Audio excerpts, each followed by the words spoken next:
Okay, guys, ready? Yeah. Uh-huh. This is 20 years ago or more. Let's see. I think it's wonderful. We never would have met otherwise. I think it's a great way to expand your social circle and to get to know somebody before you actually meet them, because you get to have the email interaction and then bring it to a phone and then finally meet if you choose to.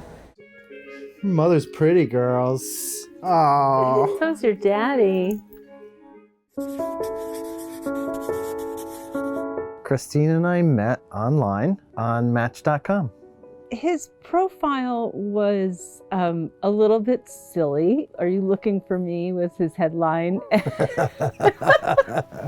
a good headline. I really liked his profile because you could tell that he was easygoing and fun, and the picture was intriguing, and so we started emailing, and that was where I really felt the connection.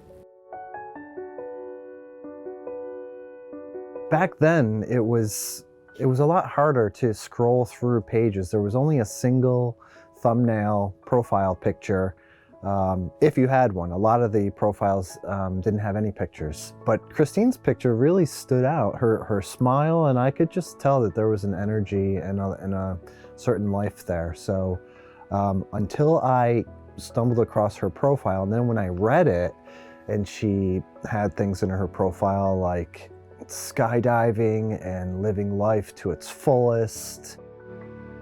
Today, there's lots of pictures and videos and everything else, but back then you had to put more work into what you wrote. I could tell she was a great writer and that she really enjoyed life. We met February 16th, 2000. That was our very first date.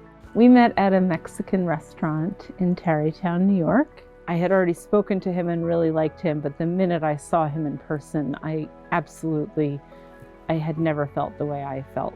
I do remember feeling the same way the first time I saw Christine. When she walked in, it was like a beam of light, and almost like when you see a movie that goes from black and white to color.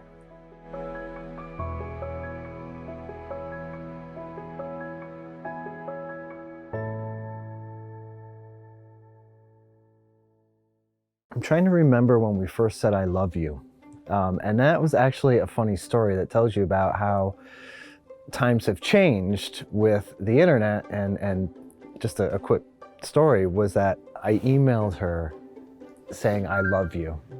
And she had a dial-up account. She didn't get it right away. And then I started freaking out because I wasn't getting a response. So then I wrote her another email and I said, you know, when I said I love you, I meant, like, life and love, and, you're an amazing person. And I started, like, somehow trying to... There was one line I remember. Yeah. Love means many things to many people. Right. In one of the 6 emails you sent to me. Right. So I was totally freaking out because she wasn't responding right away. And so finally, when she dialed in and got all of my emails, she probably thought I was nuts. But she sent me one beautiful, perfect email that said, I love you too. So, met first date in February, things got serious in April and May, moved in together in July, and then we got engaged in September.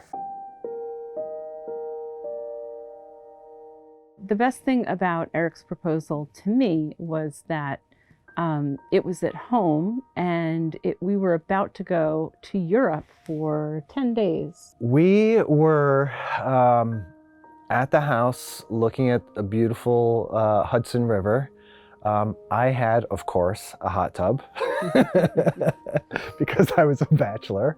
And we were in the hot tub, and I had the ring hidden in the hot tub. There was a little place where you could put a bottle of wine, so I had it hidden in there. And it got dark out and the stars came out and it was a beautiful night, and it was just a perfect moment. So I brought the ring out and proposed to her while we were in the hot tub.